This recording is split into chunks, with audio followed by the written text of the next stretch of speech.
हामी त परिवर्तनको लागि भनेर हिँडेको थियो, परिवर्तन पनि आयो, केही परिवर्तन आयो, गणतन्त्र ल्यायो, भनौँ जे होस् गणतन्त्रको लागि लडेको ल्यायौँ, आयो पनि। तर गणतन्त्रमा के भइदियो भने गणतन्त्र त ल्यायौँ, ताली बजायौँ, हामी मजाले बाहिर पनि एकदम रमाइलो, ओहो हामीले गर्दाखेरि आज गणतन्त्र आयो देशमा भन्ने त भयो। आउनु त आयो, गणतन्त्र त के आयो भन्दाखेरि त गणतन्त्रसँग मिसिएर अहिले त लुटको साम्राज्य पनि सँगसँगै आएछ। म छैन, म निकै वर्ष भयो म माओवादीमा छैन, म त अहिले दाइहरूसँग यहीँ काम गरियो, दाजुको सानो छ हुँदा हुँदा अहिले माओवादी काङ्ग्रेसभन्दा पनि नालायक भएको छ नि त। अहिले त मार्नु हो भन्नु बित्तिकै यो त ज्यान मारा पो रहेछ कि भन्ने पनि हुन्छ होइन। आन्दोलनमा मान्छे मर्छ। दोहोरो भिडन्तमा परेर तपाईँले गोली चलाएर मान्छे मर्यो। मैले दोहोरो भिडन्तको कुरा गर्दैछु। दोहोरो भिडन्तमा त पर्ने कुरा हो, गोलीको आँखा हुँदैन। हामीलाई थाहा थियो कि प्रचण्ड बाबुराम त्यतिखेरको अवस्थामा हामीलाई ठिक थियो, हामी युद्धमा लाग्यौँ, अगाडि बढ्यौँ। तर हाल आएर चाहिँ हामीलाई चित्त नबुझेको हो। यो केमा चित्त बुझेछ? सो विवेकले चलेको पार्टी भए त कमसेकम नेपाली जनतामाथि त यस्तो खालको ऋण त तुपान्थेन, भार त हुन्थेन नि। जनहितमा चाहिँ हरेक कुराहरू निर्णय हुन्थेन। अहिले जनहितमा भएको छ कि अब हजुर आफै भन्नुहोस्, यो विदेशीको चाहिँ यी सबै समस्याबाट मुक्त गराउँछौँ भनेर तपाईँहरू गाउँ बस्ती सारा बिउजाउँदै हिँड्या होइन? हो हिँडेको हो खोइ त, बेलामा। खोइ त। त्यही अनि प्रचण्ड र बाबुरामलाई प्रश्न गर्ने हो कि पार्टी छोडेर तपाईँ गुप्तवास लुकेर बस्ने हो त? दलीय व्यवस्थामा गएपछि त्यस सदनमा 18 पटक 17 पटक चुनाव भएको होइन भने गगन थापा आन्दोलनले जन्माएको नेता भए त राष्ट्रवादी हुन्थे नि। गलत कुरामा अस्ति जस्तो म चाहिँ के अरे गऱ्यो भनेदेखि चार पाटा मोड्स भन्दैन थियो नि। यो आन्दोलनले जन्मेको नेता नि, यो प्रायः विदेशीले जन्माएको यो के भन्छ यो सिआइए र रले जन्माएको मान्छे हो। यो अमेरिकन सेना नेपालमा आएछ भने म काठमाडौँ क्षेत्र नम्बर 4 को सांसद हुँ, मलाई 4 पाटा मोडियोस्, यो के अरे उयो थानकोट कटायोस् भन्ने थियो नि त उहाँले। त नेपालमा त्यस्तो कानुनै छैन त, अनि जनताले विश्वास किन गर्दैन? त्यही भएर अब जनताले किन उहाँलाई विश्वास गर्ने? बाहिरी दुनियाँमा हेर्दाखेरि त अर्जुन प्रसादले त त्यसै जित्या जस्तै फिल भइरहेछ मलाई चाहिँ के। अब यो कुन चाहिँ विदेशीले लेखेर दिएको भन्ने कुरा चाहिँ कता कता सुन्न आएको छ क्या। दर्शकवृन्द नमस्कार, चुरो कुरोमा तपाईँलाई हार्दिक स्वागत छ। हामी आजको चुरो कुरोमा 10 वर्षे जनयुद्धमा अलि बढी केन्द्रित भएर संवाद गर्नेछौँ। 10 वर्ष नेपालमा द्वन्द्वको जुन किसिमको उभार चल्यो, त्यो द्वन्द्वमा 17,000 मान्छेले ज्यान गुमाए। त्यो सरकारी तथ्याङ्क हो, त्योभन्दा बढी पनि ज्यान गुमाएको हुन सक्छन्। कयौँ मान्छेको काख रित्तियो, कयौँ आमाको काख रित्तियो, कोख रित्तियो, कयौँको सिन्दुर पुछियो, कयौँ बाउले छोराछोरी गुमाए, कयौँ छोराछोरीले बाउआमा गुमाए। यस्तो कहाली लाग्दो दिन हामीले बिहोर्नु पर्यो। आजको पुस्ता, अहिले जन्मेको पुस्तालाई भन्दा त यो सपना जस्तो कहाली जस्तो लाग्छ होला, तर हामीले प्रत्यक्ष भोगेका कुरा यी नै हुन्। 10 वर्षको युद्धले कुनै न कुनै परिवर्तन ल्याउला भन्ने जनतामा आशा थियो र जनताहरू बन्दुक बोक्न पनि पछि परेनन्, ज्यान फाल्न पनि पछि परेनन्। लाउला खाउला भन्ने उमेर कयौँले गुमाए। कलकलाउँदो उमेरमा पढ्ने लेख्ने कलम समाउने बेलामा बन्दुक बोकेर हिँडेका युवाहरू आज राजनीति र त्यो नेतृत्व देखेर उदेक मान्ने अवस्थामा पुगेका छन्। कयौँको भविष्य उजाड भएको छ। कयौँ छापामारहरू आज बेवारिसे अवस्थामा मरेको कुरा हामीले देखिरहेका छौँ। कयौँ बाख्राको खोरमा सुतेका कुराहरू देखिरहेका छौँ। यो अवस्था किन सिर्जना भयो? तर यसको नेतृत्व गर्ने नेतृत्वकर्ता 10 वर्षको कमान्डर पुष्पकमल दाहाल प्रचण्ड, उनको परिवार र त्यो पार्टीका केही गण्यमान्य व्यक्तिहरूको अवस्था भने अत्यन्तै सुकिला मुकिला र अत्यन्तै रआफिलो, अझै सोफिस्टिकेटेड बनेको हामी देख्न सक्छौँ। के 10 वर्ष युद्धका लागि जनताले ज्यान गुमाएको, बन्दुक बोकेको, माओवादीलाई पालेको, खुवाएको यसैका लागि थियो त? होइन भने अब यसको उत्तर कसले दिने? प्रचण्डले दिनुपर्छ कि शेरबहादुरले दिनुपर्छ कि केपी ओलीले दिनुपर्छ कि ती भोका नाङ्गा जनतालाई अब हेर्ने कसले? तिनीहरूको भविष्यको जिम्मा कसले लिने? यी र यस्तै विषयमा केन्द्रित भएर हामी कुरा गर्नेछौँ आजको चुरो कुरोमा। जसले 58-59 सालमा 20 वर्षको कलिलो उमेरमा कलम थमाउने र पढ्ने लेख्ने बेलामा बन्दुक समाएर परिवर्तनका लागि प्रचण्ड बाबुरामहरूले भनेको एजेन्डा र नारामा ज्यान अर्पेर लाग्यो। तर आज न प्रचण्डसँग छ त्यो व्यक्ति, न बाबुरामसँग छ, न राज्यले कुनै हेरविचार गरेको छ। सोनाम घिसिङ पूर्व छापामारसँग आजको चुरो कुरोमा हामी संवाद गर्नेछौँ। सबभन्दा पहिले म पूर्व छापामार सोनाम घिसिङलाई चुरो कुरोमा स्वागत गर्छु। यहाँलाई चुरो कुरोमा हार्दिक स्वागत छ। धन्यवाद। अलिकति पृष्ठभूमि मैले लामै बाँधेँ। नेपालमा 10 वर्षको द्वन्द्व भयो। हुन त विश्वभरका मुलुकहरूमा द्वन्द्व नभएका मुलुक सायदै होलान्। द्वन्द्व ध्वंसपछि निर्माण हुने मिठो परिकल्पनामा मान्छेहरूले ज्यान पनि गुमाएका छन्, परिवार गुमाएका छन्, सारा उजाड भएको छ। नेपालमा पनि 10 वर्ष द्वन्द्व भयो, गृहयुद्ध भयो। तपाईँ स्वयं सहभागी हुनुभयो। केका लागि तपाईँ त्यो 20 वर्षको 19-20 वर्षको त्यो भरभराउँदो कलिलो उमेरमा जुन बेला कलम समाउनु पर्ने थियो, बन्दुक समाउनु भयो, गोली समाउनु भयो, युद्धमा होमिनु भयो, केका लागि होमिनु भएको थियो, के पाउनुभयो, के गुमाउनु भयो? आज तपाईँले प्रत्यक्ष सहभागी भएको युद्धले तपाईँले कल्पना गरेको, अपेक्षा गरेको कुरा दिएको छ, पुरा भएको छ? मैले यहाँबाट सुरु गरेँ। प्रश्न लागि धन्यवाद हजुरलाई। हामीले त्यो बेलामा तत्कालीन जनयुद्धको बेलामा चाहिँ के कुरा आउँथ्यो भने यो त्यति बेलाकै फेरि जनयुद्धको कुरा गर्दैछु त्यो बेलाको पछाडि जाँदाखेरि यो सामन्तवादको अन्त्यको लागि, समाजवादको चाहिँ उदयको लागि यसरी कुरा गरिन्थ्यो नि त त्यो बेलामा।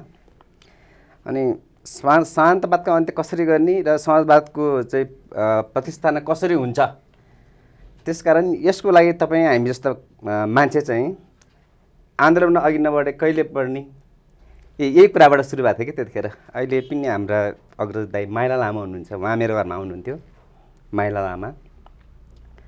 अनि हामी त घरतिरै बसेर हुन्थ्यौँ, ओहो हो कि के हो भन्ने भयो नि। तर त्यो बेलामा त हिँडेन म। अनि अलि पछि चाहिँ उहाँको फेरि केही प्रभाव पनि पर्यो मलाई।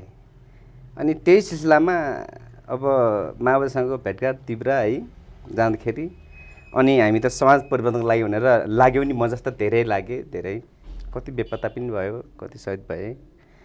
हामी त परिवर्तनको लागि भनेर हिँडेको थियो, परिवर्तन पनि आयो, केही परिवर्तन आयो, गणतन्त्र ल्यायो, भनौँ जे होस् गणतन्त्रको लागि लडेको ल्यायौँ, आयो पनि। तर गणतन्त्रमा के भइदियो भने गणतन्त्र त ल्यायौँ, ताली बजायौँ, हामी मजाले बाहिर पनि एकदम रमाइलो, ओहो हामीले गर्दाखेरि आज गणतन्त्र आयो देशमा भन्ने त भयो। आउनु त आयो, गणतन्त्र त के आयो भन्दाखेरि त गणतन्त्रसँग मिसिएर अहिले त लुटको साम्राज्य पनि सँगसँगै आएछ, खडा भएछ, नसमानतावादको चाहिँ फेरि जन्म पनि पारेछ। यो कुरा चाहिँ थाहा नै भएन, थाहा नै भएन यो कुरा चाहिँ। गणतन्त्रसँगै भ्रष्टाचार पनि सँगसँगै आयो, लुटको साम्राज्य खडा भयो नि त अहिले त। अहिले के छ त, ल हजुर आफै भन्नुहोस् त। अहिले एक बोतल पानी यो पहिला कति 9 रुपियाँ कति पर्थ्यो, अहिले यसलाई 25-30 रुपियाँ लिन्छ हेर्नुहोस् है एक बोतल पानीलाई। हामीले 1 लिटर पेट्रोल अस्तिसम्म कति 120 भन्थ्यो, अहिले 180 कि 90। गणतन्त्रले त यो पो पारिदियो। अनि गणतन्त्र कसलाई आयो भनेखेरि त प्रचण्ड, शेरे, माधव, ओलीलाई मात्र आएर छ, जनतालाई त आएको रहन्छ। जनता त जहिले पीडामा हेर्नुहोस् न, यही हो ताल। ल बाहिर हेर्नुहोस् त हजुरहरूले के पायौँ त जनताले। त्यसो भए नि जनताले पाउँछ भनेर सोनाम घिसिङ जस्ता युवाहरू युद्धमा होमिएका थिए, किनभने त्यति बेलाको राज संस्थालाई सामन्तवाद भन्नुहुन्थ्यो तपाईँहरू, हो नि? सामन्तवादको विरुद्ध हामी लड्नुपर्छ, बन्दुक उठाउनुपर्छ, परे ज्यान फाल्नुपर्छ भनेर लाग्यो कि हो, फालेकै हो, गएको हो नि हामी। अनि कहाँनिर के मिस्टेक भयो? किनभने नि 10 वर्षको युद्धको कमान्डर प्रचण्ड थिए, प्रचण्डकै भाषणबाट तपाईँहरू प्रभावित हुनु हो, एकदमै प्रभावित भयो त्यति बेलामा। प्रचण्ड र बाबुराम तपाईँहरूका आस्थाका धरोहर थिए त्यति बेला, धरोहरै थिए। आज प्रचण्ड 2 पटक प्रधानमन्त्री भए, बाबुराम भट्टराई 1 पटक प्रधानमन्त्री भए, तपाईँले युद्धमा कमान्डर मानेर, आस्था मानेर, भगवान मानेर, देवता मानेर गएको मान्छे प्रधानमन्त्री भइसके, तपाईँले केही पनि देख्नुहुन्न, पानीको मूल्य बढ्यो भन्नुहुन्छ, पेट्रोलको मूल्य बढ्यो भन्नुहुन्छ, सबै व्यथिति भयो भन्नुहुन्छ। हिजो चाहिँ उनीहरूको पछि किन लाग्यो त? हिजो त थितिमा बसाउनको लागि, विधिमा चलाउनको लागि भने हामी हिँडेको थियो नि त। हिजो त केही आश देखाएको थियो त जनतालाई, नेपाली जनतालाई हामी परिवर्तन गरेर देखाउँछौँ भनेको थियो त। अस्ति पनि के भन्दै थियो स्थानीय निकाय चुनावमा, हामीले व्यवस्था बदल्यौँ, अवस्था बदल्नको लागि हामीलाई भोट दिनुहोस् भन्यो। अवस्था बदल्नलाई भोट दिने बित्तिकै पेट्रोल भाउ कति पुग्यो हजुर भन्नुहोस् त?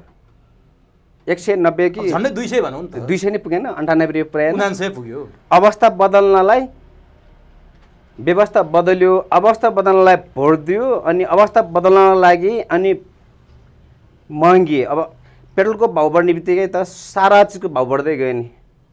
त्यसले अवस्था बदल्यो कि अवस्थालाई चाहिँ नाजुक पुर्यायो? त्यसो भए तपाईँ जनयुद्धमा किन लागेछु, किन बन्दुक बोकेर हिँडेछु, ज्यानले किन खुकुरीको धारमा लाएर म हिँडेछु, जति बेला पनि त तपाईँ मर्न सक्नुहुन्थ्यो नि त। आज पश्चाताप लाग्छ तपाईँलाई जनयुद्ध किन गरेछु भनेर, प्रचण्ड र बाबुरामलाई किन नेता मानेछु भनेर? पश्चाताप त लाग्दैन। परिवर्तन आवश्यक थियो, आवश्यकताको लागि लड्न नि पर्ने रहेछ। लड्यौँ भनौँ न, त्यो बेलामा आवश्यक पनि रहेछ। परिवर्तन अपरिहार्य पनि छ, त्यसको लागि लड्नु नि छ, लड्नु नि पर्छ। तर अहिले त हामीले लडेको समाज परिवर्तनको लागि लडेका थियौँ। हामीले लडेको समाज परिवर्तनको लागि लडेका थियौँ। हामीले त नेताहरूको अवस्था परिवर्तनको लागि, उहाँहरूको व्यवस्था परिवर्तनको लागि लडेको त होइन नि। नेताको व्यक्तिगत व्यवस्था परिवर्तनको लागि लडेको त होइन नि। सामाजिक अवस्थाको परिवर्तन गर्नको लागि भनेर पो त्यतिखेर त्यो आन्दोलनमा लागेको त, सारा नेपालीहरू लागेको त। त्यो कुनै व्यक्ति विशेष नेतृत्वहरूलाई चाहिँ देवत्वकरण गर्दै उहाँहरूलाई चाहिँ हाई हाई गर्नलाई, उहाँहरूलाई सेवा सुविधाको लागि होइन कि आम नेपालीको न्यूनतम उहाँले हिजो बोलेका कुराहरू नीति तथा नियमन मात्र गर्दै पुग्छ नि। जनताले त मलाई यो तपाईँहरूले यो दिनुहोस्, हामीलाई यो दिनुहोस् भनेको छैन। शिक्षा र स्वास्थ्यको मात्र कुरा गरेको थियो। सहज गराइदियोस्। रोजगारी त आफैले सृजना गर्छ मान्छे शिक्षित भयो भने। स्वास्थ्य स्थिति राम्रो भने त आफैले गर्न सक्ने नि। घाँस बासको व्यवस्था आफैले गर्छ नि, जनता आफैले। सामान्य कुरा मात्र मागेको थियो नि त त्यतिखेर त। त्यो सामान्य कुरालाई पनि त उहाँहरूले गर्न सक्नु भएन नि। सकेको छ त?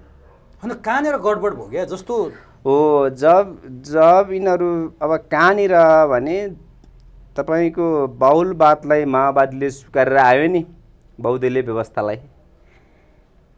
बाहुलवाद स्वीकार भनेर आएको हो नि त संसदीय व्यवस्थामा जानु भनेको त। बाहुलवाद स्वीकारेर संसदीय व्यवस्थामा आउने बित्तिकै के भयो भने माओवादीभित्र पनि घुसपैठ भयो कि। फरक मान्छेहरूको त्यहाँ चाहिँ प्रभाव भयो नि त माओवादीमा पनि। सुरुको त सबै कुरा ठिकै थियो नि। हुँदा हुँदा अहिले माओवादी काङ्ग्रेसभन्दा पनि नालायक भएको छ नि त अहिले त। माओवादी पार्टी हरेक ठाउँमा त्यहाँ के छ, भ्रष्टाचारभन्दा अरू देख्दिनँ। पदीय लोलुपता मात्र छ, त्योभन्दा अरू केही पनि देख्दिनँ। आफै भित्रै नै अब सङ्घर्ष चलिरहेछ त्यहाँ।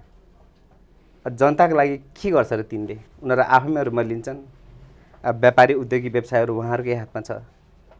उहाँले के गर्नुहुन्छ जनताको लागि? के पनि गर्दा आफ्नो लागि मात्रै गर्ने हो सबैले। तपाईँ आज माओवादीमा हुनुहुन्छ कि हुनुहुन्न? म छैन। म निकै वर्ष भयो म माओवादीमा छैन। म त अहिले दाइहरूसँग यहीँ काम गरेँ हो। दाजुको सानो छ, त्यहीँ गयो, काम गऱ्यो, बस्यो, त्यति हो। म एकदम न्युट्रल। तपाईँ कति सालमा माओवादी म पूर्णकालीन सदस्य भएर भूमिगत? 59 सालमा।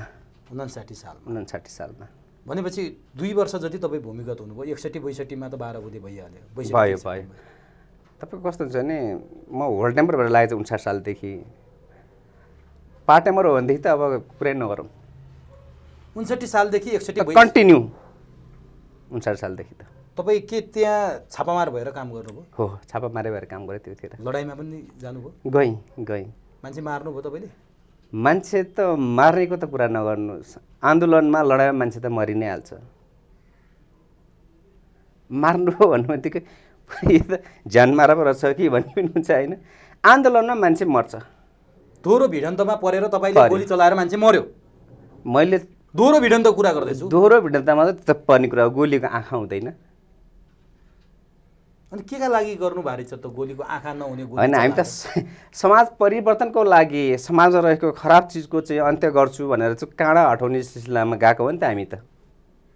भयो त समाज परिवर्तन? भएन। त्यही त भएन भन्दैछु त मैले। अनि त्यस्तो समाज परिवर्तन नहुने, आँखा नहुने गोली चलाएको, जनयुद्ध गरेको, मान्छे मारेको, दोहोरो भिडन्तमा परेको आज तपाईँको नि मुटु त होला नि, पश्चाताप लाग्छ कि लाग्दैन भनेर म जान्न चाहन्छु के। म हजुरलाई के भन्छ, युद्ध त्यतिखेरको त्यो बेलाको अवस्थामा हामीलाई बुझाएको अनुसार त्यतिखेरको नेतृत्वले हामीलाई प्रवचन दिए अनुसार युद्ध अपरिहार्य त पनि थियो, आवश्यक पनि थियो, ठिकै थियो भन्ने नै हो। म गलत गरी चाहिँ भन्दिनँ। तर अहिले बुझ्दै आउँदाखेरि कता कता मनमा यो मेरो कतै यस्तो भुल पो हो कि जस्तो फिल महसुस हुन थाल्यो अहिले मलाई। अहिले आएर त्यस्तो हुन त्यो थाल्यो। युवा हुनुहुन्थ्यो, तातो रगत थियो, जोस थियो, लहरमा जानुभयो कि तपाईँले मन मस्तिष्कमा अब जब माओवादीको चाहिँ त्यतिखेर भयङ्कर अभियान चल्यो नि त, माओवादीको त्यो बेलामा सारा मान्छे चाहिँ अब माओवादीमै नै भएको थियो नि त्यतिखेर त। त्यही हावामा जानुभयो तपाईँ पनि? 58-59 होइन, उहाँहरूको त्यतिखेरको भिजन ठिक थियो नि, नीतिगत कुराहरू ठिक थियो त्यतिखेर। शान्ति प्रक्रियामा आइसकेपछि जब हामी अघिल्लो निर्वाचनमा चाहिँ भाग लियौँ नि, त्यहाँदेखि बिग्रिँदै बिग्रिँदै गयो कि। ए अघिल्लो 64को निर्वाचनसम्म तपाईँ माओवादी नै हुनुहुन्थ्यो? हो हो। छोड्नुभयो कहिले? 68 पछाडि। तर आज कुरा हुँदै गर्दा तपाईँले जति बेला जनयुद्ध ठिक थियो, त्यो त्यहाँ कुनै प्रश्न उठाउने ठाउँ थिएन, पहिलो संविधान सभाको चुनावपछि माओवादी बिग्रिँदै गयो भनिरहँदा नि, भनिरहनु भएको छ नि। अहिले केही तथ्य प्रमाणहरू र केही किताबहरूमा आएका कुरा अनुसार त तपाईँहरू नेपालमा रोल्पा-रुकुममा जनयुद्ध लड्दै हुनुहुन्थ्यो, गाउँमा काभ्रे सिन्धुपाल्चोकमा युद्ध लड्दै हुनुहुन्थ्यो, तपाईँका नेताहरू भारतमा आलिशान महलमा बडो आनन्दमय जीवन बिताएर बसेका, भारतले ज्वाइँ पालेको जस्तो पालेका भन्ने कुराहरू आउँछन् है। त्यो के रहेछ? त्यो साँचो रहेछ कि त्यो आरोप मात्रै रहेछ? तपाईँले के लाग्छ? मिडियामा आएको कुरो, प्रत्यक्ष आँखाले नदेखाएको कुरो म हो भन्दिनँ। सुन्नमा आएको उहाँहरू चाहिँ इन्डिया बस्नुहुन्थ्यो अरे जब 61-62मा त उहाँहरू फेरि नेपालमै हुनुहुन्थ्यो। त्यो बिचमा तपाईँले नेपालमा भएको कुनै क्षण सम्झिन सक्नुहुन्छ? यहाँ बस्यो नेतृत्व 61-62 त नेतृत्व नेपालमै थियो अरे है, थियो अरे नेपालमै। 52 हामी पूर्वाञ्चल थियौँ, उहाँहरू चाहिँ यतै हुनुहुन्छ भन्ने कुरा चाहिँ पछिल्लो न्युजहरूले भन्दा नि साथीभाइकै मुखबाट सुन्दाखेरि पनि पुष्टि भएको कुरा, उहाँहरू यतै हुनुहुन्थ्यो। भारतको सदा सहायता थियो? त्यो मलाई थाहा भएन, त्यो राजनीतिक कुरो होला, त्यतिखेर हामीलाई त्यो विषयमा थाहा भएन। त्यो माथिल्लो कुरो भारतको सदस्यता थियो थिएन त्यो हामीलाई थाहा थिएन। हामीलाई थाहा थियो कि प्रचण्ड बाबुराम त्यतिखेरको अवस्थामा हामीलाई ठिक थियो, हामी युद्धमा लाग्यौँ, अगाडि बढ्यौँ। तर हाल आएर चाहिँ हामीलाई चित्त नबुझेको हो। यो केमा चित्त बुझेको छैन तपाईँले? प्रचण्ड अटेका छन्, बाबुराम अटेका छन् माओवादीमा, तपाईँले छोड्नुभन्दा अगाडि। पहिले त बाबुराम पनि छैनन्, प्रचण्ड, बाबुराम, वर्षमान, जनार्दन सबै छन् त, बादल, अहिले हुन त छुट्टा छुट्टै भए। अब हजुरलाई म कहाँनिर जोडेँ भने जब उहाँहरू बहुलवादलाई मानेर संसदीय प्रणालीमा छिरिसकेपछि माओवादीलाई पनि पूर्ण रूपमा बिगारियो। यहाँ मैले अघि नै भने हजुरलाई कतिखेर निवेदन गर्ने, घुसपैठ भयो भने नि, जस्तै अहिले दलको रूपमा आइसकेपछि यो कुनै पनि दल चोखा छैनन्, स्वचालित पार्टीहरू कुनै पनि छैनन्। स्वचालित भन्छु है म, यी परिचालितहरू हुन्। यी परिचालितबाट हामी नेपालीले के आशा गर्ने ल भन्नुहोस्। अब स्वविवेकले चलेको पार्टी भए त कमसेकम नेपाली जनतामाथि त यस्तो खालको ऋण त थुपार्ने थिएन, भार त हुन्थेन नि। जनहितमा चाहिँ हरेक कुराहरू निर्णय हुन्थेन। अहिले जनहितमा भएको छ कि अब हजुर आफै भन्नुहोस्, यो विदेशीको चाहिँ जस्तै अहिले अस्ति म त फेरि यो भाषा पनि बुझ्दिनँ, एमसिसी र एसपिपीको कुरा आउँछ, साथसाथमा फेरि भारत पनि जोडेर आएको हुन्छ हरेक विषयमा। यहाँ आज हाम्रो मुलुकमा नेपालमा दलीय व्यवस्थालाई अब पनि नेपाली जनताले विश्वास गरेर उहाँहरूलाई मत दिएर जिताएर पठाउनु भनेको राष्ट्रप्रति घात गर्नु हो पहिलो कुरो।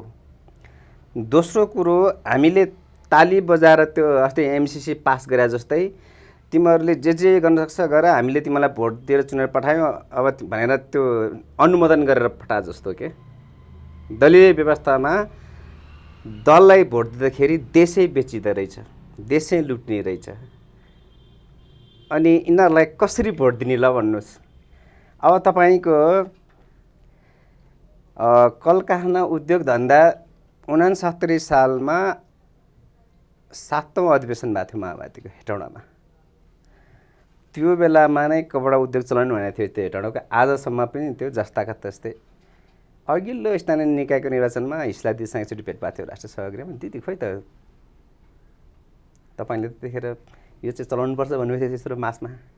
आजसम्म म त त्यहाँ छैन नि अहिले त उहाँले भन्नुभएको थियो मलाई राष्ट्र सभागृहमा त्यो त चलेन यस्ता खालको कुरा गर्छ गैर जिम्मेवार के बोलेको कुरा नेतृत्वहरूले त्यो बेलासम्म त सँगै थिए नि उहाँहरू पनि म नि कहिले जान्थेँ भनेपछि तपाईँलाई के कुरा जानकारी गराएँ भने अब दलीय व्यवस्थामा आउँदाखेरि यहाँ हरेक ठाउँमा भ्रष्टाचार नेपालमा प्रजातन्त्र आयो कल कारखाना उद्योग धन्दा सबै सिद्धियो अहिले कुनै हाम्रो नेपाली कल कारखाना उद्योग धन्दा छ त नेपालमा कल कारखाना छ त चिनी मिल बन्द भने त्यहाँ छु जुट मिल बन्द जनकपुर बन्द हेटौँडा कपडा उद्योग फ्याक्ट्री बन्द सबै बेचेर खाइदिए यिनीहरूले यिनले बेचेर खाए सुन्नुहोस् है प्रजातन्त्र आइसकेपछि अनि नेपालमा लोकतान्त्रिक गणतन्त्रको स्थापना त माओवादीले गरे तर गणतन्त्रमा आइसकेपछि कमसेकम त्यो त पुनर्सञ्चालन होला भन्नेको त त्यो त हुँदैन त त्यहाँ पनि लुटे देखिन्छ फेरि अब त्यो सञ्चालन गऱ्यो भनेदेखि विदेशीको यहाँ आयात नहुँदैछ हामीले यहाँ निर्यात गर्ने केही पनि छैन फेरि भनेपछि हामी त परनिर्भर छौँ आज हेर्नुहोस् न हजुरले नै आज कति गते 3 गते साउनको 3 गते मल छैन किसानहरू रहेर बसिरहेछ यही हो त उपहार अनि तपाईँलाई नै एउटा प्रश्न नि तपाईँप्रति आउँछ क्या मल पाएनन् उद्योग कल कारखाना बेचे महँगी बढ्यो तस्करी बढ्यो छोरीचेली भारतमा लगेर बेचे तपाईँहरूले जनयुद्ध गर्दा 40 बुँदे माग राख्दाखेरि यस्तै कुराहरू तपाईँहरूले गर्नुभएको थियो तपाईँहरू जनयुद्धमा जानुभयो बन्दुक बोक्नुभयो 17,000 मान्छे मरे 5,000 को त प्रचण्डले जिम्मा ल्याएका छन् तपाईँले कति लिने हो मलाई थाहा छैन यत्रो गरिसकेपछि यी सबै समस्याबाट मुक्त गराउँछौँ भनेर तपाईँहरू गाउँ बस्ती सारा बिउजाउँदै हिँड्या होइन हिँडेको खोइ त अनि प्रचण्ड र बाबुरामलाई प्रश्न गर्ने हो कि पार्टी छोडेर तपाईँ गुप्तवास लुकेर बस्ने हो त हिजो पार्टी छोडेर गुप्तवास बसेको होइन पार्टीको हरेक पार्टीको नीति ठिक छ काङ्ग्रेसको पनि ठिक छ कम्युनिस्टहरूको सबै एमालेको ठिक छ माओवादीको ठिक छ त्यहाँभित्रको गलत प्रवृत्ति खराब छ किनभने पावरमा आउनका लागि आफ्नै पार्टी फुटाउँछ फुटाएन एमाले समाजवादी माधव कमरेडको समाजवादी केपी कमरेडको एमाले सबैभन्दा द्रुत फटा त अब के भन्ने अग्रज नेताहरूलाई केपी ओलीको त्यस्तै खालको फटाइ गर्ने माधव त्यस्तै फटाइ प्रचण्ड भने झन् कति झुटको खेती भइरहेछ यहाँ काङ्ग्रेसको त नामै नलिउँ त जन्मजातै अब देश बेचेर खाने पार्टी भनौँ अब हुँदा आउँदा काङ्ग्रेससँगै मिलेर कम्युनिस्टहरूले पनि यहाँ गडबड गरे नि त धेरै अब दलहरू त कुनै दलहरूप्रति विश्वासै रहेन अब को त दलप्रति तपाईँको विश्वास रहेन काङ्ग्रेस त जन्मजात फटा भनेर तपाईँले इङ्गित गरिसक्नुभयो केपी ओलीले महाफटा भनिसक्नुभयो प्रचण्डलाई र बाबुरामलाई नेता मानेर हिँड्नु भएको थियो त्यो पनि तपाईँले विश्वास गुमाए उनीहरूले तपाईँबाट विश्वास गुमाइसके अब को त मलाई त कहिलेकाहीँ चाहिँ अनौठो लाग्छ मैले एउटा हाम्रो द्वारिका ढुङ्गेलबाट उहीँ छ के के भन्थ्यो उहाँ त गीत सर्जरी लेख्ने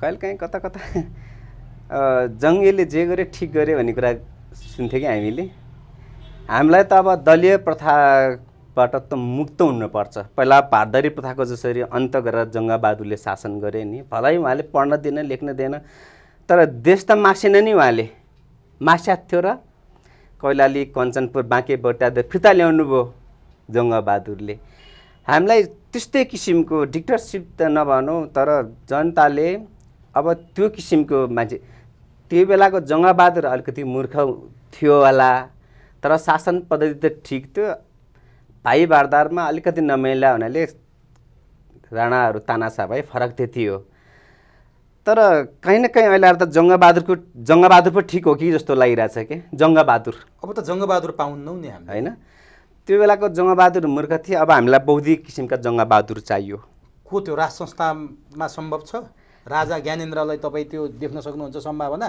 किनभने अहिले सडकमा राजा म त राजाको विरुद्धमा लागेको मान्छे अब माओवादी आन्दोलनमा पनि मलाई राजाप्रति विश्वासै छैन राजाप्रति त्यसकारण राजाको त मसँग कुरै ननिकाल्नु त्यसको विरुद्धमा लगाएर उसैको विरुद्ध हतियार उठाएर आज समाजवादको अन्त्य पश्चाताप गर्ने लाग्दैन भनेर तपाईँलाई? राजाको पालामा राजाको विरुद्धमा राजा फाल्ने अभियानमा तपाईँ लाग्नुभयो। आज राजाभन्दा महाराजा अरू निस्के, सिर्पेज बिनाका राजा त कयौँ छन्। उनीहरूले तपाईँले भने जस्तो न लिपुलेख लिम्पिया धुराका कुरा गर्छन्, न विदेशी साम्राज्यवाद विस्तारवादले नेपाललाई खर्लप्पै खान खोज्दा बोल्न सक्छन्। राजाले त कम्तीमा देश जोगाएर त राख्दै थियो नि। राजाले त मेरो छोरो राजा हुनुपर्छ भनेर माया त छ नि देशको। त्यसकारण तपाईँले राजाको नामै नलिनुहोस् किन भन्ने भने के मैले? होइन, राजा कुनै समयमा ठिक थियो होला, उहाँहरूको विषयमा गर्यो होला कतिपय कुराहरू, मलाई थाहा छैन राजाको विषयमा। तर राजा त गलत भनेर हिजो त राज संस्थाकै विरुद्धमा लाग्यो हुनाले राजाको विषयमा त मलाई वकालत गर्नु नै मन छैन। अब म हजुरलाई कहाँनिर भन्छु भने राजा बिनाको मुलुक त संसारमा धेरै छन्। हाम्रो नेपालमै अब कति 64 पछाडिदेखि त अब राजाविहीन देशै हो। हामीलाई राजाको आवश्यकता नै छैन। त्यही राजाविहीन हुँदा त आज यस्तो भद्रगोल भयो, मियो छैन। होइन, यहाँ त मैले भनिहालेँ नि, पुरै यो बाहिरी घुसपेटको कारण यो यस्तो भएको हो कि अब हामीले अब्बल दर्जाका चाहिँ स्वतन्त्र राम्रा व्यक्ति के जो व्यक्ति राष्ट्रवादी होस्, जो जनप्रेमी होस् के दलीय व्यवस्थामा गएपछि त्यस सदनमा 18 पटक 17 पटक चुनाव भएको होइन भने दलीय व्यवस्थामा गएपछि त दलीय व्यवस्थामा जाँदाखेरि त माओवादी त सदनमै थियो त्यतिखेर। कहाँबाट गच्छेदारले चाहिँ दिएपछि पो खै के भयो, अनि त्यसपछि झलनाथ 6 महिना प्रधानमन्त्री भएको होइन। त्यही बेलाको मात्र वास्तविक सरकार त्यो सरकार थियो अरे कि त्यतिखेर चाहिँ 6 महिने झले सरकार झलनाथ खनालको। के भन्छ सटिकमा के भन्दो रहेछ उहाँलाई होइन, जिएन उहाँको 6 महिना सरकार, त्योभन्दा उता टिक्नै दिएन उहाँलाई। कसले दिएन? उहाँकै दलभित्रबाट अहिलेका चाहिँ अध्यक्ष हुनुहुन्थ्यो नि त्यतिखेर त। भनेपछि हामी त त्यति त राम्रोसँग त्यो अब पार्टीसँग आबद्ध भएपछि त वामपन्थी साथीहरूसँग त हाम्रो त राम्रै भेटघाट हुन्थ्यो। यस्ता कुराहरू सुन्न पाइन्छ। देशका लागि यी कुनै पनि मान्छेहरू काम छैन। यो कुनै देशका लागि होइन, यो आफ्नो व्यक्तित्वको लागि, आफ्नो परिवारको लागि, आफ्नो नातागोताका लागि मात्र रहेछ कि। अब हामीलाई देशका लागि चाहियो कि को हो त देशले खोज्ने मान्छे को छ देश? आउलान् नि अब हर्का साम्पाङ जस्ता चाहिँ अब नयाँ साम्पाङहरू निस्केलान्। तपाईँ पनि चुनाव लड्ने हो स्वतन्त्रबाट? मैले अहिले सोचेको छैन, यो विषयमा सोचेको छैन। म चुनाव लड्ने भनेर मैले सोचेको छैन। खोज्नेहरूले आफू हर्क साम्पाङ बन्ने प्रयास गर्नु पर्यो नि। तपाईँमा त राजनीतिक रगत छ नि नसामा। हर्का साम्पाङ जस्तै मानिस आएछ भने उहाँहरूलाई सपोर्ट गरेर जाने, म हरेक कुरामा सपोर्ट गर्ने। तपाईँको क्षेत्रबाट अर्जुन परसाईको बडो चर्चा छ। तपाईँ सिफलमा बस्नुहुन्छ? हो हो। त्यो काठमाडौँ क्षेत्र नम्बर 4 हो, जहाँबाट अर्जुन परसाईले दाबी गरिरहनु भएको छ। तपाईँको समर्थन अर्जुन परसाईलाई रहन्छ? यदि देश र मुलुकप्रति राष्ट्रपति चाहिँ निहित भएर आउनुभयो भने मेरो पूर्ण समर्थन रहन्छ उहाँलाई। मेरो समर्थन रहन्छ। किनभने हिजोआज बजारतिर पनि सुन्छु, मैले उहाँसँग एकैपटक मात्रै भेटेको छु, त्यो पनि चियाखानी सिलसिलामा होला। चाबेलमा भेटेको थिएँ मैले, चाबेल चोकमा। यो के हेल्पिङ ह्यान्ड भन्दा पुरानो माथि त्यहाँ म धेरै बेर बस्न पाइनँ उहाँसँग। लगभग 2-4 मिनट बस्यो होला। साथी हुनुहुँदो रहेछ, फेरि उहाँहरूको ठुलै ऊ रहेछ, आफू सानो मान्छे, फेरि उहाँ त अलिकति बौद्धिक मान्छे पनि, म त्यो खुबीको मान्छे होइन, म त एउटा किसानको छोरो, त्यस्तो आइडिया चाहिँ छैन मसँग। तर उहाँ जस्तो मान्छे साँच्चैकै राष्ट्रपति चाहिँ निहित रहेर आउनुभयो भने त मेरो समर्थन रहन्छ उहाँलाई। तर त्यही क्षेत्रमा अर्का एकजना चर्चित नेता गगन थापा पनि छन्, जो यो मुलुकको 2 पटक त्यहाँबाट काठमाडौँ क्षेत्र नम्बर 4बाट निर्वाचित भएर आए, मन्त्री भए, काङ्ग्रेसका महामन्त्री हुन्, 62-63 को आन्दोलनले जन्माएका नेता हुन्, एउटा आशा गरेका मान्छे हुन्। गगन थापा र अर्जुन परसाई छान्न पर्यो भने को छान्नुहुन्छ? गगन थापा आन्दोलनले जन्माएको नेता भए त राष्ट्रवादी हुन्थे नि। गलत कुरामा अस्ति जस्तो म चाहिँ के अरे गऱ्यो भनेदेखि चार पाटा मोड्स भन्दैन थियो नि। यो आन्दोलनले जन्मेको नेता नि, यो प्रायः विदेशीले जन्माएको, यो के भन्छ, यो सिआई र रले जन्माएको मान्छे हो यो। त्यसकारण उहाँले मलाई त्यहाँ जसमा अब जित्छ जस्तो लाग्दैन मलाई। आज प्रायः जस्तो त्यहाँ जहाँ चाहने भट्टीमा जानुहोस् तपाईँ, कतैतिर यसो त्यहाँ सुन्नु होला, त्यो अर्जुन परसाईको चाहिँ नाम सुन्छु, म अचम्म लाग्छ कि मैले एकै बार भेटेको छु अर्जुन परसाईलाई। त्यहाँदेखि 4 मिनट जति होला, अनुहार मात्र हेरी, खासै कुरो चाहिँ भएन। खासै मेरो त्यति साह्रो राम्रो चिन्जान छैन उहाँसँग। चिया खाने सिलसिलामा त्यो एउटा हाम्रो एकजना साथी हुनुहुन्थ्यो, कृष्णलाल मानन्दरले सोना भाइ कता हुनुहुन्छ आउनुहोस् भन्नुभयो उहाँले ओहो म त यहीँ नजिकै छु दाइ गणेशतान्तिर भनेको ल भेटौँ भन्नुभयो उहाँले अनि मैले हतार छु भने होइन एकचोटि भेटौँ भन्नुभयो त्यही सिलसिलामा भेटेको मैले चाबेलमा कृष्णलाल मानन्दरजीलाई भेट्दाखेरि त्यतिखेर भेटेको त्यति हो। के कुराले प्रभावित हुनुभयो त अर्जुन प्रसाईसँग? उहाँ त एउटा राजनीतिक मान्छे। मैले उहाँको इन्टरभ्यूहरू हेरेको थिएँ। त्यति इन्टरभ्यूले प्रभावित हुनु? इन्टरभ्यूले मात्र, व्यक्तिगत रूपमा त मैले एकै बात चाहिँ होइन। उहाँले काम तपाईँ त प्रचण्ड र बाबुरामको पनि भाषणले प्रभावित भएको आज त खुदो खाने अवस्था आइरहेछ। होइन, किनभने उहाँमा चाहिँ अलिकति देशप्रति अलिकति राष्ट्र भावना पनि देख्यो मैले। उहाँको इन्टरभ्यूहरू 3-4वटा हेरेँ मैले, सुनेँ। त्यसो साँच्चै के गर्ला कि उहाँले जस्तो चाहिँ लाग्छ है मलाई। अब अहिले हाम्रो क्षेत्र नम्बर 4मा म अस्ति कपन गएको थिएँ, अर्जुन प्रसाईको नाम आउँदो रहेछ। बालुवाखानतिर गएको थिएँ त्यो चियाखान ठाउँमा।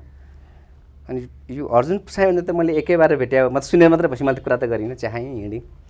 अहिले जताततै गल्लीतिर अब अहिलेको जुन यो अर्जुन प्रसाईको खोइ के हो मलाई थाहा छैन, तर बाहिरी दुनियाँमा हेर्दाखेरि त अर्जुन प्रसाईले त त्यसै जित्या जस्तै फिल भइरहेछ मलाई चाहिँ। के अब जहाँ गए पनि अर्जुन प्रसाई, जहाँ गए हुन त उहाँ पनि सुन्न त्यो उसमा इन्टरभ्यू त सुन्दाखेरि त एमाले ब्याकग्राउन्डको हुनुहुँदो रहेछ। छोडिसक्नु तत्कालीन मालेको चाहिँ म सदस्य पनि हो भन्दै हुनुहुन्थ्यो, त्यो उसमा सुनेको थिएँ मैले। भनेपछि आज त क्षेत्र नम्बर 4मा त अर्जुन प्रसाईको पो अलिकति पल्लाभारी नि हल्ली खल्ली के तपाईँ जुनसुकै चियापट्टिमा चर्चा परिचर्चा भएको पट्टिमा छ अर्जुन प्रसाई, चौरतिर छ अर्जुन प्रसाई। तपाईँको समर्थन पनि अर्जुन प्रसाईलाई रहन्छ? अब मैले उहाँलाई खासै त्यति नजिकबाट राम्रोसँग गर्न पाएको छैन, तर चर्चा परिचर्चाको मात्र कारणले चाहिँ मलाई विश्वास लाग्यो अहिले चाहिँ उहाँलाई हो कि म उहाँलाई समर्थन गरौँ कि जस्तो लाग्छ। भनेपछि माओवादीको कुनै उम्मेदवार अथवा माओवादीको नउठे गठबन्धनको उम्मेदवार उठ्ला, गठबन्धन गर्ने भन्ने छ नि त प्रचण्ड शेरबहादुरहरूको त। हजुर हजुर। त्यो अवस्थामा गगन थापा उठे भने गगन थापाको पनि त चर्चा परिचर्चा त कम छैन नि त। मैले अघि नै भने गगन थापा आन्दोलनले जन्माएको नेतै होइन, यो विदेशीले जन्माएको नेता रहेछ। के का आधारमा भन्दै हुनुहुन्छ तपाईँ विदेशी? किनभने अस्ति मैले भनिहालेँ नि, उहाँ आफैले सदनमा बोलेको कुरा के, यदि अमेरिकन सेना नेपालमा आएछ भने म काठमाडौँ क्षेत्र नम्बर 4को सांसद हुँ, मलाई 4 पाटा मोडियोस्, उयो के अरे उयो खानकोट कटायोस् भन्ने थियो नि त उहाँले त। नेपालमा त्यस्तो कानुनै छैन त, अनि जनताले विश्वास किन गर्दैन? त्यही भएर अब जनताले किन उहाँलाई विश्वास गर्ने? अब दलीय व्यवस्थामा गगन थापा जस्तोलाई विश्वास गरेर भोट हालेर पछि पस्ताउनुभन्दा त त्यो अर्जुन प्रसाई जस्तोलाई दिँदाखेरि राम्रो हुन्छ। किनभने समर्थक नि ऊ त गैर दलीय व्यक्ति हो नि त, गैर दलीय व्यक्ति हो नि त, गैर दलबाट आउने व्यक्तित्व हो नि त। उहाँसँग त गएर लफडा गर्न सकिन्छ नि। दलको त संरचना हुँदो रहेछ हेर्नुहोस्। घर हेर्नु गयो भने त्योभन्दा अगाडि चाहिँ पुरै पहरा दिएर राखेको हुन्छ। भनेपछि यदि स्वतन्त्र व्यक्तित्व गर्दलीय व्यक्तित्व आयो भनेदेखि त चित्त नबुझाएर उहाँको घरमा गएर चाहिँ यसरी कुरा गर्न पाएँ नि त, औँला ठटाएर गर्न पाएँ नि। अब दलीय नेताहरूसँग त्यो कुरा भयो भने त के हुनु भयो भने पहिला उहाँहरूको समय नै हुँदैन। पहिलो कुरो बाहिर त बरु अहिले समय छैन, कहाँदेखि के नाम सोधेर बस्छ। उभिना पनि त हेर्नु न त्यो नेताहरूको त्यो घर घरमा गएर कसरी लाइन बसिरहेको हुन्छ। के भन्छ भगवान्को दर्शन पा भन्दा पनि ठुलो हुन्छ त्यहाँ भेट्नलाई, त्यस्तो गरेर बसिरहेको हुन्छ। भनेपछि यस्ता फटाहरूलाई भोट दिएर अनि जीवनमा आफू चाहिँ के भन्छ बेकुप हुन्छ र। भनेपछि त्यसकारण नदिनु भन्छु म 4 नम्बर क्षेत्रको जनतालाई। गोलाकारभित्र पनि तपाईँ भोट हाल्नुहुन्न हँसिया हतौडामा? मैले त गत चुनावमा पनि हालेन, अघिल्लो चुनावमा पनि न स्थानीयमा हाल्ने न मैले प्रतिनिधि सभामा हालेँ, न यसपालिको चुनावमा मैले हालेँ, न अर्कोचोटि नै हाल्नेछु, हाल्दिनँ म।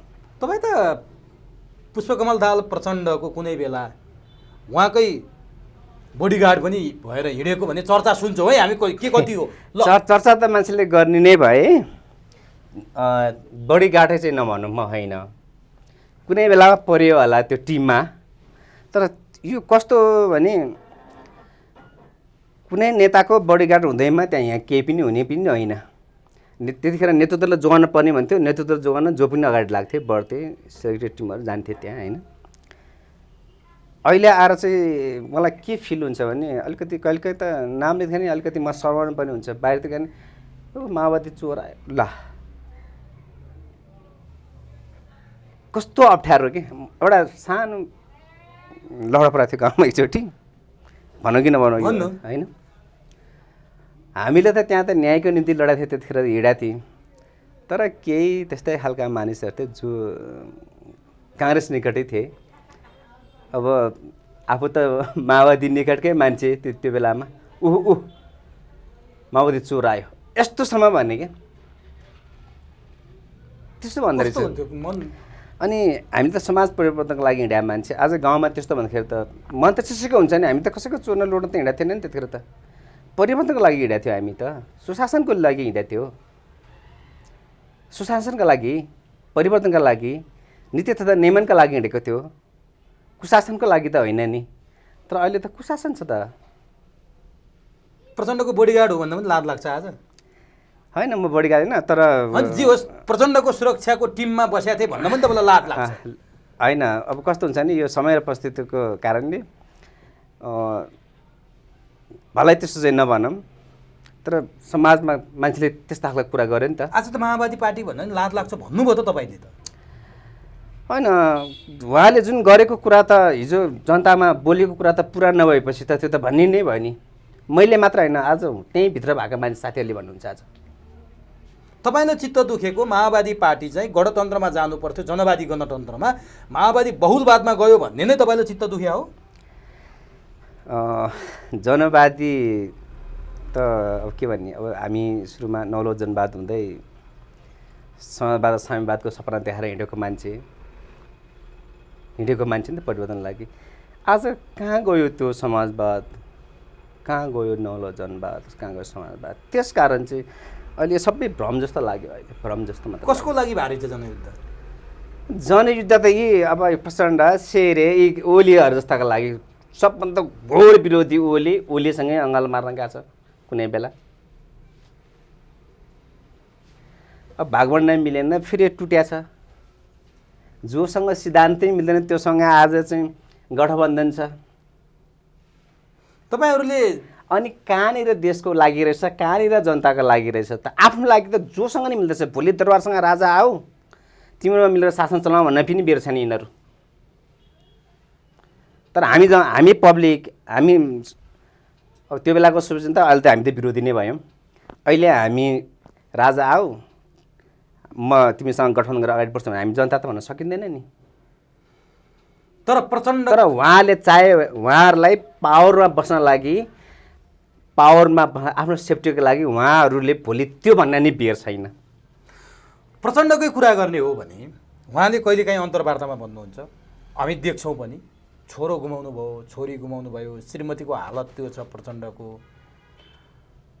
प्रचण्डका छोरीहरू पनि रुकुम रोल्पामा बन्दुक बोकेर युद्ध गर्न गए हुन् मेरो छोराछोरीले पाए नातावाद कृपावाद भयो भनेर किन आरोप लाउँछन् मेरा छोराछोरी बन्दुक बोकेर रोल्पा रुकुमका गाउँमा डुलिएका हुन् भनेर उहाँले अन्तर्वार्तामा भन्नुभएको छ तपाईँहरू खालि नातावाद कृपावाद गर्यो प्रचण्डले भन्नुहुन्छ उहाँका छोराछोरीको योगदान किन देख्नुहुन्न नै आन्दोलनबाट आएको ठाउँमा त कसैले विरोधै गरेको छैन कसैले भन्यो होला उहाँको छोरो प्रकाशिनी आन्दोलनबाटै आएका हुन् पढाइ बिगारे बेरिका हुन् हामीमा चाहिँ मलाई चाहिँ त्यसमा कुनै ऊ छैन चिज दुखाइ पनि छैन विरोध पनि छैन उहाँहरूलाई आन्दोलनबाटै आएको मान्छे बन्नुपर्छ हुनुपर्छ भन्ने चाहिँ हो तर कस्तो भइदियो भने आफ्नै फ्यामिलीभित्र मात्र ज्वाइँ हुने रे अब नजिकका चाहिँ आफान्तहरू नि भए होइन आन्दोलन त हामी जस्ता निकै जनताको छोराले पनि गरिरहेको छ नि उहाँलाई पनि त ठाउँ दिए हुन्थ्यो नि त उहाँकै छोरालाई मात्रै किन दिनु पर्यो अहिले त छोरा छैनन् छोरी बुहारी जम्मै पोलिट ब्युरो बनाइसक्नुभयो मन्त्री मेयर उहाँकै छोरीहरूले बनाउनु होइन आन्दोलनबाट आएको छ त्यसमा हाम्रो कुनै ऊ छैन पूर्वग्रही पनि छैन आन्दोलनले नै पाकेर आएको हो हाम्रो त्यहाँ विरोध पनि छैन विपक्षी अब पार्टी दलहरूले लायो होला हामीलाई त्यहाँ कुनै पनि चिन्ता छैन तर हामीलाई त नीति तथा नीति नियमन मात्र गर्दै हुन्छ भन्ने मात्र यहीँनिर चित्त नबुझेको के पद नपाएकोमा रोइलो होइन मलाई त पदै कहिले पनि चाहिएन म जहिले माओवादीको समर्थकहरू भोट हालेर बस्न पाए हुन्थ्यो जस्तो लाग्थ्यो क्या कुनै बेलामा जब उहाँहरू संसदीय भाषमा फसिसकेपछि त त्यो विश्वासै रहेन अहिले अहिले रहेन। हामी त मलाई त त्यहाँ गएर मलाई यो चाहियो त्यो चाहियो भनेकै छैन नि हामीहरूले त। निकास के थियो त? प्रचण्ड र बाबुरामले संविधान सभाको चुनावमा भाग ल्याएर जनताले निर्वाचित गरेका प्रतिनिधिले संविधान बनाउँछौँ भनेर आइसकेपछि त्यो बाहेक जित्न पुरै जितेर आए पनि त होइन नि माओवादी। प्रचण्डले गर्न सक्ने के थियो र अवस्था? त्यो बेलामा अवस्था त होइन कि थियो, यदि चाहेको पो थियो। यो कस्तो हुँदो रहेछ नि, यिनीहरूलाई पनि उहाँहरूलाई पनि कसैको दबाब प्रभाव पर्दो क्या अरे, अदृश्य पर्दा पछाडिबाट। अनि आफ्नो सेक्युरिटीको लागि सुरक्षाको लागि पनि सम्झौता गरे हो कि जस्तो फिल हुन्छ अहिले आएर चाहिँ। अब यो संविधानकै कुरा गर्ने भनेदेखि त्यो बेलामा त प्रत्येकलाई के पेपरहरू दिएको थिएन, हजुरहरू पनि सायद आयो होला रोल्पाको कमतिर पनि। म त त्यतिखेर काभ्रेमा थिएँ, कुन कुन विषयमा त्यो चिन्ह लाउनु पर्ने। पहिलो संविधान सभामा, दोस्रो संविधान सभामा त आएन त्यो पनि, तर पहिलो संविधान सभा नै भङ्ग गरिदियो। दोस्रो संविधान सभाको चुनाव त भयो, संविधान त जारी भयो। यो अहिलेको संविधान त के कता कता सुन्नमा आएको छ कि यो त कुनै एउटा प्रोजेक्टले चाहिँ प्रपोजल बनाए जस्तो बनाइन्छ अरे नि त, के अरे हुन्छ नि प्रपोजल बनाउँछ नि त, त्यस्तो बनाउनेले चाहिँ बनाएको संविधान भन्छ यो त। त्यस्तो कुरा सुन्नमा मलाई अचम्म लागिरहेको छ यो कुरा। भने जनप्रतिनिधिले बनाएको होइन सबै ताली पिन चाहिँ गए, यो कुन चाहिँ विदेशीले लेखेर दिएको भन्ने कुरा चाहिँ कता कता सुन्न आएको छ क्या यस्तो। अब त्यो प्रचण्ड नि संविधानमाथि नै चाहिँ अब अलिकति सँग लान थाल्छिक्यो। सम्झौताको चाहिँ दस्तावेज जुन यो गर्न सकिन्छ भन्ने हो त। माओवादी पनि सम्पूर्ण जित्या होइन।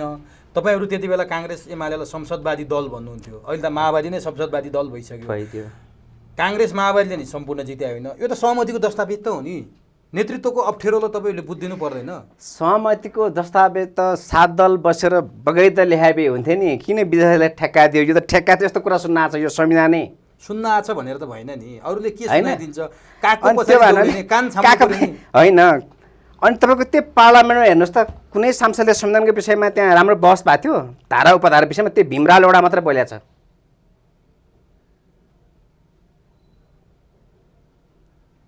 अरू यो बोलेका छन् त्यहीँनिरसँग लाग्छ। बरु भीमरावले कुरा खोलिदिए हुन्थ्यो कि, खोल्नु पर्ने थियो कुरो। भीमराव दाइले खोलिदिए हुन्थ्यो बरु, एमाले त भीमरावले बेला बेलामा उहाँले उकाल्छ नि। आज हेर्नुहोस् है, तपाईँहरूले युद्ध लड्नुभयो 10 वर्षको। गणतन्त्र, धर्मनिरपेक्षता, सङ्घीयता, समावेशिता माओवादीको युद्धको बलमा आएको, 19 दिने जनआन्दोलनको बलमा आएको भनेर भनिन्छ। यी सम्पूर्ण कुरा एजेन्डा त प्रचण्डको हुन् नि त, होइन र? काङ्ग्रेस त गणतन्त्रमा गएको थिएन, एमाले त गणतन्त्रमा गएको थिएन। माओवादीले लतारी ल्यायो। माओवादीको एजेन्डाले जित्दाखेरि तपाईँहरूमा चाहिँ माओवादी पार्टी छोडेर हिँड्ने किन? माओवादीको एजेन्डाले क्षणिक मात्र जिताइया रहेछ कि, यो पूर्ण रूपमा जिताएको होइन रहेछ। अन्तत फेरि माओवादी नै संसद धारमा फस्यो नि त, दलदलमा फस्यो नि त अहिले। अब त माओवादी छ र? हिजोको जनयुद्ध गर्ने कहाँ छ माओवादी? आज तपाईँको यही वरपराजमा धेरै साथीहरू देख्थेँ हिजो मैले बिहान क्या, यहीँ साथीहरू माओवादीको पूर्व लडाएको र निकै पत्ता छ आसपास बिचरा काम गर्दो रहेछ के है। अचम्म लाग्यो मलाई चाहिँ अलिकति, के भन्ने अब। साथीहरू दुःख गरेर हिँडिरहेछ बिचरा, उहाँहरू के पनि पाएको छैन। के पायो त? हामीले त समाजमा परिवर्तन चाहेको थियो, हामीले पाउनुपर्ने परिवर्तन हो। नाम मात्रको परिवर्तन आयो, परिवर्तनमा त हामीलाई त महँगीको भार पो थुपारेर आयो त। दोषी को हो त? प्रचण्ड? अहिले त उहाँलाई नै भन्नुपर्ने नेतृत्व उहाँ हो नि त पार्टीको त। अब 5 दल गठबन्धन सरकारको पनि लगभग उहाँकै डिजाइनमा चलिरहेको छ भन्ने कुरा छ। उहाँ नै हो त, उहाँकै डिजाइनमा चलिरहेछ। एकछिन होइन, उहाँकै डिजाइनमा चलिरहेछ हो, उहाँकै वरिपरि राजनीति घुमिरहेछ, एजेन्डा पनि उहाँकै छ। उहाँकै छ भनेर छ। तर हिजो जनयुद्ध गर्दाखेरिका प्रचण्डको ओरपर दायाँ बायाँ अगाडि पछाडि देखिने न मोहन वैद्य छन्, न बाबुराम भट्टराई छन् प्रचण्डसँग, न नेत्रविक्रम चन्द छन्, न रामबहादुर थापा बादल छन्, न टोपबहादुर रायमाझी छन्, न त्यो द्वन्द्वको बेला बाइकको पछाडि राखेर कुदाउने लेखराज भट्ट छन्। आज प्रचण्डसँग भारत भ्रमणमा जाँदा पनि देख्नुभयो होला, छोरी गङ्गा दाहाल भन्दा त अर्को कोही पनि देखिँदैन। किन यति सङ्कुचित हुँदै? तपाईँहरूले पनि छोड्नुभयो, पूर्व लडाकुहरू पनि छिन्न भिन्न भइसके। यो अवस्थामा प्रचण्ड किन पुगे? यही हो, हजुर देखिरहनु भएको छ त। संसदीय धारमा आएर फसिसकेपछि त सिद्धि हो, उहाँसँग व्यापारीले अल्झाउने, माफियाहरूले अल्झाउने विभिन्न हुँदो रहेछ। अब कति कुरा त अब म भन्नै सक्दिनँ, भनेपछि कुनै बेलामा म भन्नुला। अहिले किन सक्नुहुन्न? दलीय विषयमा पनि यो कस्तो हुँदो रहेछ नि, यदि जनताप्रति वफादार रहेर उत्तरदायी भएर चाहिँ अगाडि बढायो भने त आज उहाँ यसरी सानो सङ्ग्राममा हुँदै जान्थेन नि त। उहाँका वरिपरि भएका सबैजना रहन्थे नि। तर होला हेर्नुहोस् त कस्तो थियो प्रचण्डको हैसियत, आज हेर्नुहोस् त प्रचण्डको हैसियत। हामी नै हो हिजो उहाँखेरि ताली मजाले गएर बजार उहाँको अघि पछि हिँड्थ्यौँ हामी। आज गाली तपाईँहरू गर्दै हुनुहुन्छ। हो, आज सबैभन्दा गाली कसले गरेछ भनेदेखि उहाँहरूलाई सबै पूर्व लडाइँ गर्ने। तपाईँले केही दिन अगाडिको मात्र एउटा समाचार भनिदियो, एकजना पूर्व लडाकु बेवारिसी अवस्थामा मर्नु भएको तपाईँ। हो एकजना पूर्व लडाकु मेरै जिल्ला रोल्पामा बाख्राको खोरमा सुतिरहेको अवस्थामा हो, मैले हेरेँ। त्यो पनि हेर्नु। तपाईँ यो अवस्थामा हुनुहुन्छ, तपाईँलाई पनि खुसी त छैन नि। तपाईँ आज न माओवादीमा हुनुहुन्छ, न तपाईँको टेक्ने छ, न समाउने छ। दाइको घरमा आश्रय लिएर तपाईँ बसिरहनु भएको छ। अनि म यहाँ सधैँ बस्ने प्रायः जस्तो गाउँ नै बस्छु। जहाँ बसे पनि मन खुसी छ त? मन त अहिले त त्यो साथीहरूको हालत देख्दाखेरि अब अचम्मै लाग्छ। हुन त अब निकै साथीहरू हुनुहुन्छ हाम्रो अग्रज कमान्डरहरू त्यहाँ चुनेर जितेर बसिरहेछन्। उहाँहरूको आँखा कहाँ पुग्यो, साथीहरूको त्यहाँ बेहाल छ देखेकै हो। अब आज त्यो साथीहरूको औचित्य समाप्त भयो, सक्यो। अब उहाँलाई आवश्यक छैन, अब त पावरको मात्र आवश्यक रहेछ भन्ने कुरा बुझ्यो। तर प्रचण्ड त उस्तै हुनुहुन्छ त, झन् सुविधाजनक भएर 69 जना त उहाँ सुरक्षाकर्मी राखेर हिँड्नुहुन्छ। तपाईँहरूलाई आज बिर्सिनु भयो उहाँले। म हजुरलाई के भन्छु भने बत्ती निप्न लाग्दाखेरि भयङ्कर प्रकाश दिन्छ नि टुकी, उहाँ त्यो अवस्थामा हुनुहुन्छ। अब हेर्नु होला, अबको 7-8 महिना पछाडि आउँदो निर्वाचनले निभाइदिन्छ यो दलीय व्यवस्था लगभग।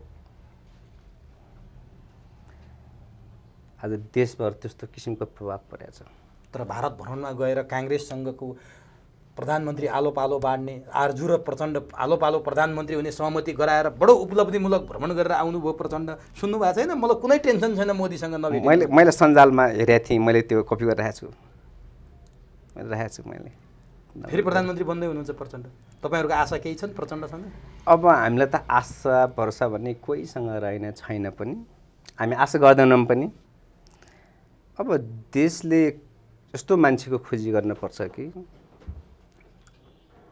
ताकि अब अर्जुन प्रसाई चाहिँ न वकालत मात्र हो कि व्यवहार पनि छ, उहाँलाई हेर्न बाँकी छ। यदि उहाँ आउनुहुन्छ भने उहाँ जस्तो मान्छेलाई हामी सपोर्ट सहयोग गरेर अगाडि बढ्छौँ। अझ मलाई त खास त्यति साह्रो त्यति बोल्न पनि आउँदैन। म त व्यापारी बाटो जे देखेँ त्यही बोल्ने हो। तपाईँले एकजना पूर्व छापमारसँग भेट्नु होला, इटहरीमा बस्छ उहाँ चाहिँ। अहिले त्यो व्यवसाय गरेर सङ्घर्ष पनि गयो। उहाँको आइडेन्टिटी म दिउँला हजुरलाई अहिले एकछिनमा।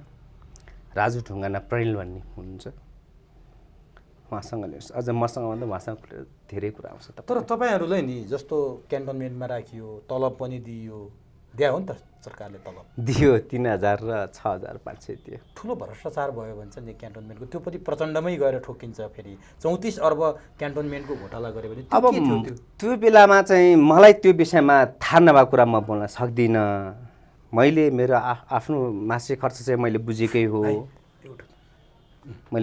हो। तर केही साथीहरूले चाहिँ यहाँ चाहिँ भ्रष्टाचार पनि भयो भन्ने कुरा चाहिँ गर्नुभयो। दाइ तपाईँलाई त थाहा छ नि, तपाईँ खालि 1 करोड मात्र बस्नुहुन्छ। यति थाहा छ भनेर उहाँले चाहिँ एकचोटि लिस्टै तयार पार्नुपर्छ। त्यो भाइसँग हजुरले भेटेर एकचोटि उहाँसँग अन्तर्वार्ता लिनु होला। राजु ढुङ्गाना भन्ने, मलाई थाहा छ। राजु ढुङ्गाना होइन, केही कुरा उहाँले पब्लिस गरेको थियो त्यो बेलामा। तर तलब पनि दियो, निस्किँदाखेरि अयोग्य भन्दाखेरि 7 लाख पनि हामी अयोग्यहरू दियो त। अयोग्यहरूलाई दिएको छैन बिचरा। 7 लाख चाहिँ कसलाई दिएको? त्यो योग्य स्वैच्छिक अवकाशमा आउनेहरूलाई चाहिँ उहाँहरूलाई 7 लाख दियो बाहिर। अनि अवकाशमा नजानेहरूलाई सेनामै भर्ती गरायो। भयो अनि भयो त। यो तपाईँहरूले चाहिँ खोजे के थियो त? नेपाली सेनामा पनि जानुभयो, प्रचण्डहरूले गरेकै हो नि त। हतियार व्यवस्थापन पनि भयो, तपाईँहरू समाजमा पुनर्स्थापित भएर पनि बस्नु भएको छ, राजनीति गर्न सक्ने अवस्था छ। खालि चाहिँ नेतृत्वको आलोचना गरेर हजुर आफैले भन्नु भएन कहाँ पुनर्स्थापित भएको छ। आज गाउँमा जाँदाखेरि तिमीहरू के लागि आज के भएर आज खोरतिर बाँधेर राखेको, कोही सडकतिर मरिरहेको, कोही बाटोमा जुत्ता पलिस गरिरहेको त तपाईँहरूकै मिडियाले देखाएर आएन। अनि एउटा गीतले पनि देखायो त, हेर्नुहोस् त हालत।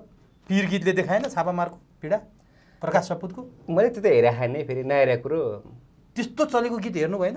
मलाई त्यति विवादमा आयो, तपाईँहरूकै कथावस्तुमा थियो। त्यति ध्यानै छैन त्यो विषयमा, हुनसक्ला अब आयो होला भनेपछि यही हो समस्या। अनि यही हो ल साथीहरूको उद्धार कहाँनिर भएको रहेछ त, परिवर्तन कहाँ भएको छ? परिवर्तन त्यही हो।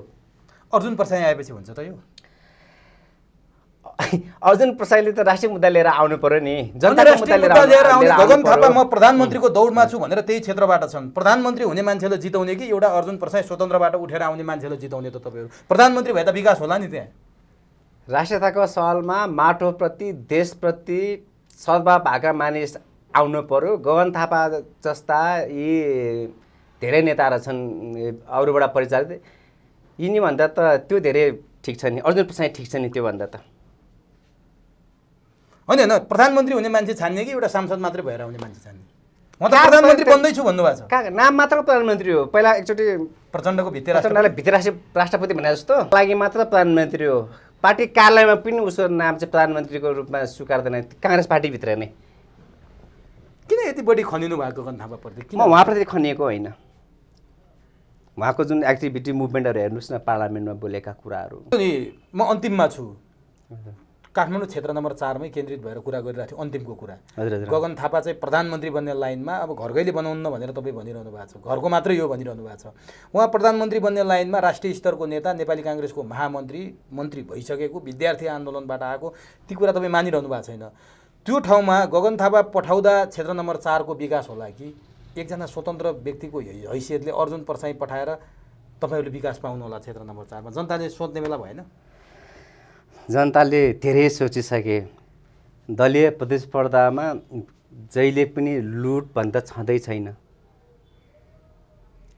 मलाई भनिहालौँ, अस्ति म केही साथीहरूसँग बसेको थिएँ, निर्वर्तमान अध्यक्ष हुनुहुन्थ्यो, म नाम लिन्न उहाँको। भाइ सुरुको 1 वर्ष त मलाई त ठिकै भयो, पछि त बिचको मान्छे दलालगिरी गर्यो, मलाई पर्सेन्टको कुरा गर्यो भन्नै लाज मर्दा। भाइ म पर्सि चाहिँ जाँदैछु तुलिङ टाढो विमान चढेर भन्दा हुनुहुन्थ्यो एकजना दाइले, म नाम लिन्न, प्रजातान्त्रिक मान्छे। 20% कुरा आयो भन्नुहुन्थ्यो कि। अनि दल उहाँ त इमान्दार हुनुहुन्थ्यो, जनताप्रति वफादार थियो र उहाँले धेरै विकास पनि गर्नुभएको छ त्यो ठाउँमा। उत्तर पूर्वी पहाड अस्ति भर्खर रिपोर्टिङ गर्नुभएको थियो एकजना दाइले, उहाँ निर्वर्तमान हुनुभएको छ अहिले। भनेपछि अब यस्ता फटाहरूलाई चाहिँ अब चुनेर पठाएर चाहिँ देश क्षेत्र विकास गराउँला भनेर के आशा गर्ने? भने गगन थापाबाट आशा छैन? आशा छैन। अर्जुन प्रसाई नै हो रोजाइ अबको? आशै छैन। धरानलाई हेर्नुहोस् एकचोटि, दलीय प्रतिस्पर्धा, त्यहाँ त उपनिर्वाचन भएर एमालेका आएको थिए, त्यहाँ त ठुलो भ्रष्टाचार देखिएछ त लास्टमा त। आज त्यहाँ खानेपानीको योजना त हर्क साम्पाङले कति राम्रो काम गरेको छ उहाँले। न उहाँ कम्युनिस्ट, न उहाँ काङ्ग्रेस, न दलका मान्छे, हो जनताका मान्छे भनेका त्यस्ता हुनुपर्छ। त्यस्ता किसिमका मान्छे म अर्जुन प्रसाईमा त्यो देख्छु। उहाँले भलाइ पहिले कहीँ भन्नुहुन्छ, म अलिकति उमेरले चाहिँ म 58 वर्ष भएँ भनेर सुन्छु कि त्यो उसमा। उमेरले 58 वर्ष भयो भने जो चाहिँ 20-22 वर्ष केटोको चाहिँ लिएर आउनु पऱ्यो क्या उहाँले। अब चाहिँ त्यो लाग्छ मलाई। अब गगनमा होइन अर्जुनमा आशा। के भन्न चाहनुहुन्छ काठमाडौँ 4 का मतदातालाई? काठमाडौँ 4 नम्बरका मतदातालाई, क्षेत्र नम्बर 4 का मतदाता के भन्न चाहन्छु भने एकचोटि धरान हेर्नुहोस्, हर्क साम्पाङ जस्ता व्यक्तित्व रोज्नुहोस् नै काठमाडौँको क्षेत्र नम्बर 4 मा पनि, जो अर्जुन प्रसाई आउँदैछ। अझ कता रमेश महर्जनले पनि अस्ति कुन प्रोग्राममा मैसँग हो म स्वतन्त्रको उम्मेदवार प्रदेशमा म त्यहाँ गएर कुरा उठाउँछु भन्नुहुन्थ्यो। यदि उहाँले गर्नु छैन उहाँलाई पनि मेरो अग्रिम शुभकामना बधाई। म उहाँलाई 1 भोट, मेरो पनि भोट उहाँलाई नै जाने हो, अर्जुन प्रसाई र रमेश महर्जनलाई जाने हो। उहाँ अलिकति त्यही क्षेत्रमा काम गरिरहेको देखा हुनाले उहाँ गर्ने मान्छे नै हो है फेरि। तर अर्जुन दाई भनौँ न, उनीहरूले पनि 58 भन्नुहुन्छ यहाँ सुन्छु प्रायः जस्तो मिडियामा, प्रत्यक्ष मेरो त्यति राम्रो भेट छैन।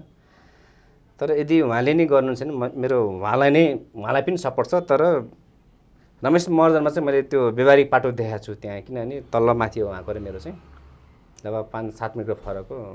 उहाँले चाहिँ धेरै कामहरू पनि गरेको छ त्यहाँ, सामाजिक कामहरू। त्यसकारण यदि उहाँ स्वतन्त्रमा आउनु भयो भने म सपोर्ट गर्ने भनेर भनेकै थिएँ मैले पहिला पनि।